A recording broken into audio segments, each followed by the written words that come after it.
Andrew Schulz.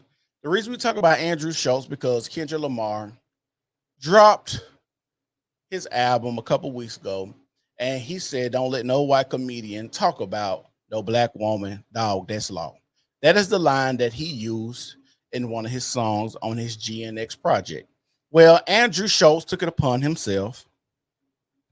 Andrew Schulz took it upon himself to say something about it because Kendrick Lamar is hot, and even if you don't say anything about black women, which Andrew Schulz says a lot of stuff about a lot of people, I'm just going to say this has boiled over to where he responded in one of his videos and said in one of those videos that he could definitely do something sexual to Kendrick Lamar because Kendrick Lamar is not a big guy, right?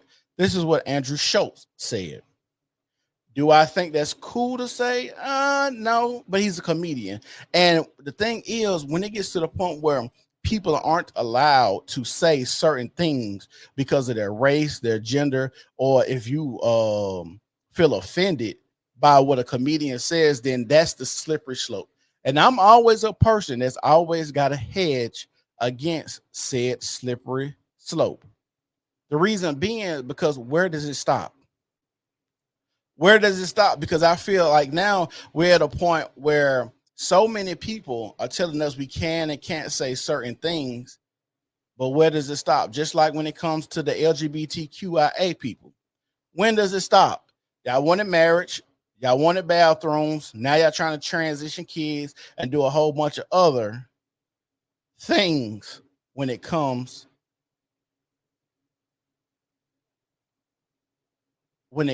to asking and demanding certain things. So the first video we're going to watch of Andrew Schulz is his response to Kendrick Lamar. And then later on, we're going to watch another video that he talks about people are upset because he made gay jokes. But this is the start of what he said when it came to Kendrick Lamar. Andrew Schulz. So Andrew Schulz, I think he has some funny stuff out there. Raping Kendrick not funny. He's a comedian. Some people thought it was funny. We're gonna watch them. We're gonna watch the people on the couch and see what they say. Rappers are telling comedians we need to be more respectful of women. So we gotta sit back and reflect. Yeah. Do you know what I mean? They're the most pious group. Listen, nobody has respected women more. Through art. Yes. Than rappers. Okay? Absolutely. So I completely understand how a rapper could look at a comedian telling a joke and be like, yo, y'all need to switch that shit up. Yeah.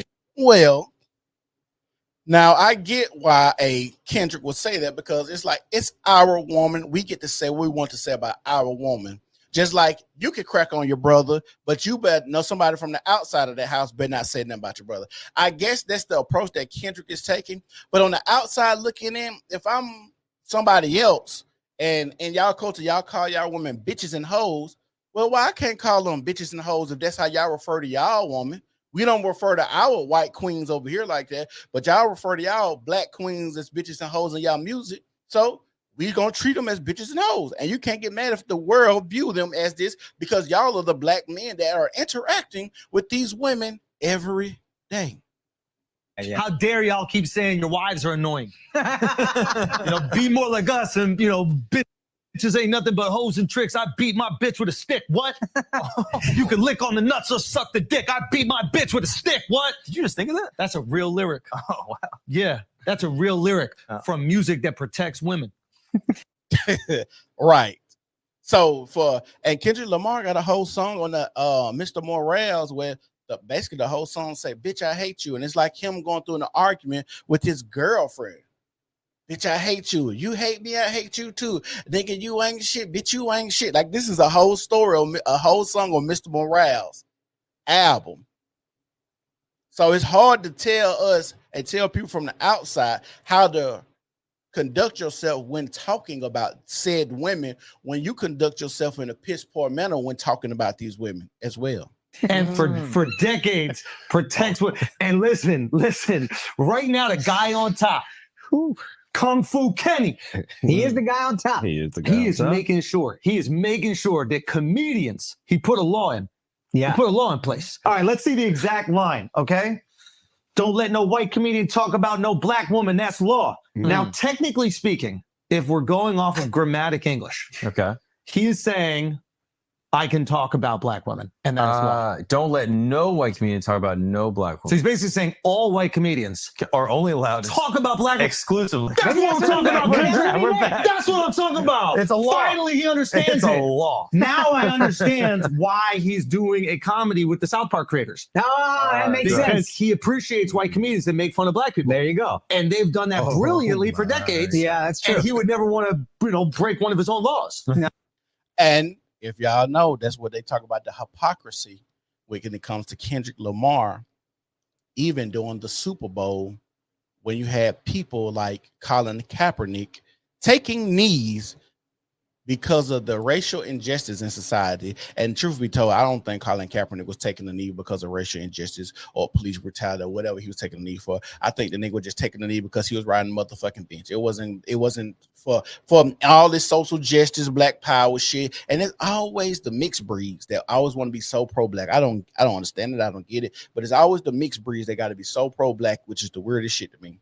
No, that's true. I mean, didn't they have a character called Token on the South Park show? Yeah, they do. Which I'm sure Kendrick is a big fan of. That's true. He must be a big That's fan if he's true. going to do a comedy with them. I mean, we can look that up. Apparently, he has a comedy coming out. Yep. Yeah, that's fact. But Al, you're getting groomed right now. We need to ungroom you. Yeah, you are getting We need to groomed. ungroom you right now. Let's see. Okay? I mean it, Blizzard, because he sent people, he says, slide on. What he said, slide, where's the line? Okay, the N-words that coon, the N-words that being groomed, slide on both of them. Whoa, that seems like a call to violence. It does. Why would he? And I don't like that black people use racist terms against each other like nigga, coon. Like these are the things that black people call and refer to each other as, especially if you have a different opinion than other black people. Because 1 minute we're not monolithic, but then when it comes voting time, we damn sure better be monolithic. Or when it comes to black women, we damn sure better be monolithic. No. This is scary that we have a group of people that tell us that we can and can't say anything about them. So much so that they can't even take a joke. Their ego is so bruised, and that's why they got to call themselves queens and strong black women, because they can't even be joked about, which is sad to say. He called to, if he's about protecting black people, why would the call to violence be towards the black dudes, not the white guy making the joke? Well, you gotta understand. What? Well, no. You gotta understand. Because I snitch, I cooperate, I tell. Litigation. Okay, you will squabble up in a jail cell. Here's what you gotta understand about Kendrick. It's very important to him to protect black women. That's why he's never done a song with an abuser confirmed. He's never done a song with anybody that's suspected of abuse. He's never threatened to remove his music from Spotify because they removed R. Kelly's music, who for sure fucked and held captive underage black women. Hold on. This is all very important to Kendrick. Wait, just let me understand what's going on here, because I think that you're using sarcasm as a comedic device. It is a comedic device. But you're so fucking smart right now that I don't know if you're serious or making jokes. Are you saying that Kendrick Lamar put it on wax that he is protecting black women from white comedians' jokes, but not the kidnapping, molestation, and of R. Kelly? And in actually reality, he would take his own music off Spotify to protect R. Kelly? Yeah. Someone who's kidnapped, a sexual molested, predator, and black women? So, children. And I don't know if y'all understand what's going on, because y'all might be offended at Andrew Schulz, a white man, speaking on certain things that's going on in the black community, or with the hypocrisy that you see come from a lot of black people.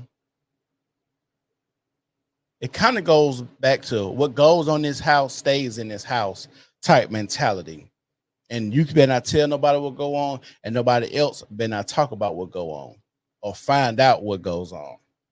But y'all put it on public display on how black women are treated. Now, I think a lot of this stuff is warranted, and I think a lot of people are getting tired of the way that black women act, just like Jasmine Crockett, how she acts in the Senate.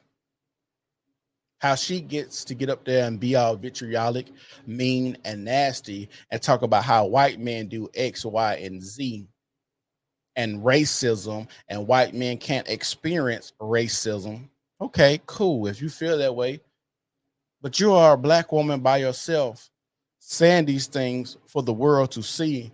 And I guess you're going to call for black men to protect you when actually you're stepping out of bounds. Are you saying that he's done songs with other men who have potentially put hands on black Not women? potentially, confirmed. Wait a minute, convicted? Yeah, I don't know what you call Chris Brown, but yeah, whatever that is. Not breezy. Not breezy. I took a picture with Chris Brown. Hey, bro, I took a picture with him immediately. Can I tell you something? Yes. We ain't protecting nobody. Y'all can protect your fucking self. Everybody gets these jokes over here. And so that's one of the things. That's why they canceled his Netflix special. He sucked. Well, I don't know. The jokes that I seen, especially the Kendrick Lamar, the Meek Mill's joke, that joke was actually pretty funny. The Meek Mill joke that he had, that joke was hilarious. It was going viral and a lot of people was talking about it. So, like I said, I don't know. I think he has sometimes where he's funny. I think sometimes him and Charlamagne have some good stuff that they put together. So, like I said, it's just me. I think he's funny at times. I'm not gonna say he's not funny. I can think of other people that I 100% don't believe was funny, like D.L. Hughley. I don't think D.L. Hughley is funny at all whatsoever. Whatsoever do I think D.L. Hughley is funny. Steve Harvey. I don't think Steve Harvey is funny. I don't think what's the white dude with the other comedian, the white dude with the short hair. Not Joe Rogan, but you put you in the mind of the Joe Rogan dude. Bill Barr. I don't think Bill Barr is funny. I think there's a trend in. So the next video we're gonna watch is about him talking about Charlamagne the Word. Yeah, Charlamagne not funny. So the next video we finna watch is this one right here. And then the celebs started getting comfy, right? Because they're like, ooh, there's a trend in this direction. Let's pile on. Yeah. The second I saw these cornball ass celebs try to pile on, Meek tried to pile on. He's like, yeah, this is what they do. He made fun of me, called me gay in his stand-up. That shit was fucked up. I got a tweet of Meek saying, that shit was funny, bro. I like that. That's the first time I ever laughed at being called gay. And see, this is when it comes to this social media stuff, the public outrage, the outrage of that person and what they do behind the scenes or behind closed doors, or why they're doing stand-up or why they're on their knees. Who knows what's going on behind closed doors or out in public. People say and act one way and do a whole nother thing behind the scenes. He didn't say being called gay. What did he say? He said that's the first time I laughed at being gay. I almost feel bad for him. I almost didn't want to do that because I'm like, poor Meek cannot help himself. If anyone has a reason to be mad, you know what I mean? It's him. You were cooking him in that clip. Anyway, so then Ice Cube's son tries to post some shit. Oh, yeah. And I just put right under it. I'm like, why don't you look up Google? And the crazy part about it is, why are black men coming out speaking against homosexuality in this type of manner? And the reason that I asked, why are they speaking out about it now? We have too much Diddy shit going on. Y'all, some black celebrities won vocal when they had black men in dresses and in movies. But all of a sudden we have Diddy allegations and stuff like that. Now y'all want to say stuff about gay shit so y'all can hedge against y'all being put in indictments and certain shit like that. No Vaseline by your dad.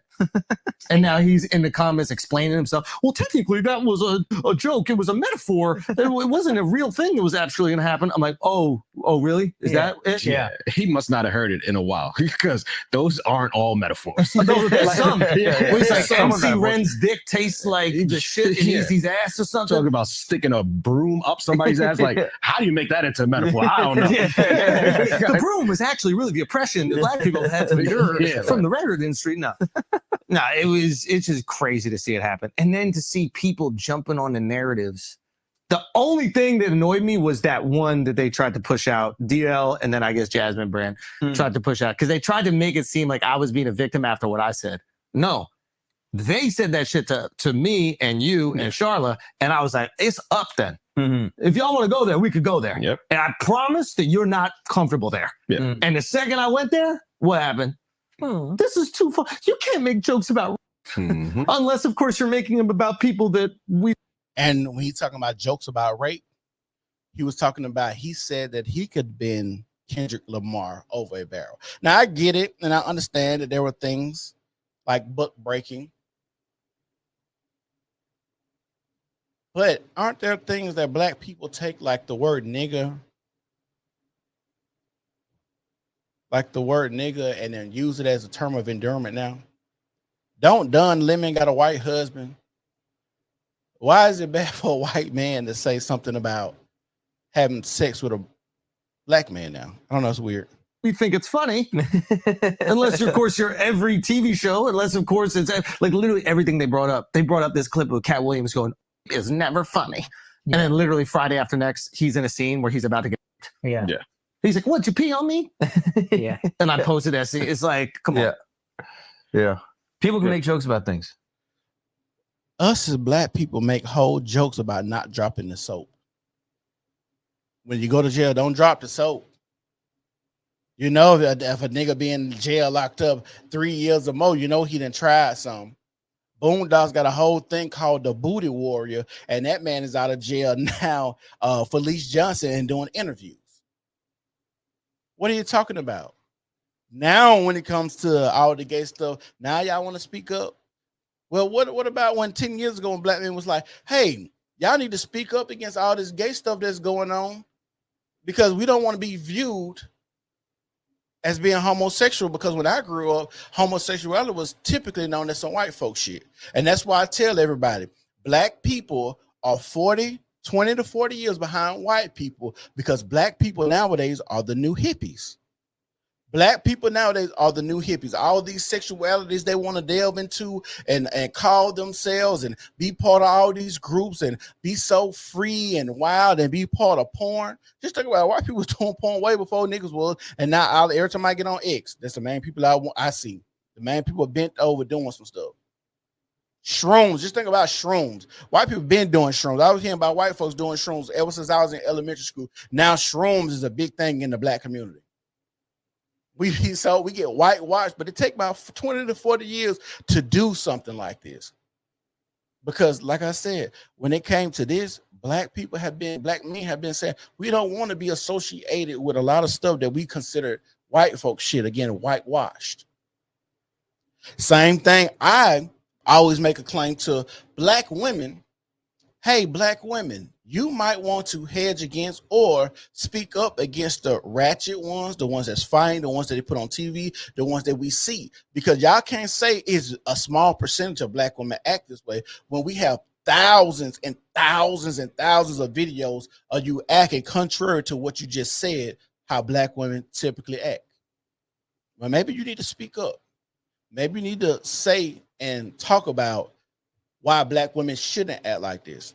Because when y'all have a black woman like a Candace Owens speak on the degeneracy that go on in the black community, she's shunned, or, you know, she's a coon, or she's a sellout. When we speak about bad stuff that we know is bad, that statistically can be proven to be bad, like baby mom and dad, baby daddy shit, nobody want to speak out of it. Nobody is supposed to speak out and say nothing about that. That's part of the culture. They made songs about that. That's just my baby daddy. So like I said, when Andrew Schulz talking about gay stuff and talking about how Kendrick Lamar's not that big of a person and posted pictures of him next to Taylor Swift and how short he is, he's a comedian. He's going to make jokes. He's a white boy too. White boys think, and I said I got a whole video on my channel how when you hang around white boys, they do a lot of gay shit. They say a lot of gay shit. They think gay jokes are funny. They just part of their culture. And that's why when I grew up, a lot of the stuff that white boys did, we just said, hey, that's some white folks shit. They cool with it.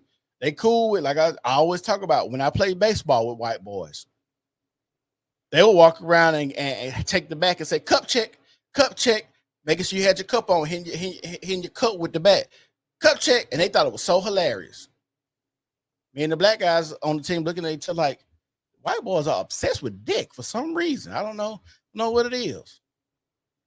Like I was watching a Joe Rogan podcast a long time ago, and out of nowhere, him and the other white guy were just talking about the game. It's like, yeah, have you seen the game and his pictures that he posts? Man, that dude is hung. Oh, what about Jerry Jones? Just recently, Jamie Foxx was live at the Cowboys game. Jamie Foxx live at the Cowboys game. Jerry Jones behind him talking about somebody with an 8.5-inch dick.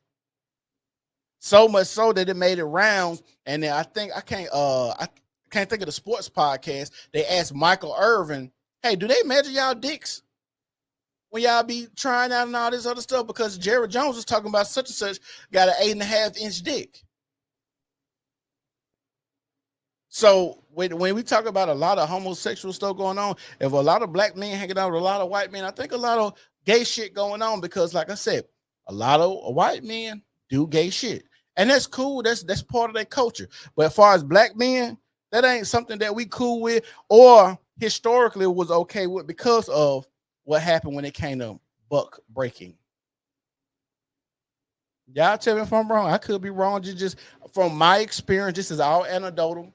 This is me being a black man, born and raised in Birmingham, Alabama, going to black schools, then in high school going to a mixed school,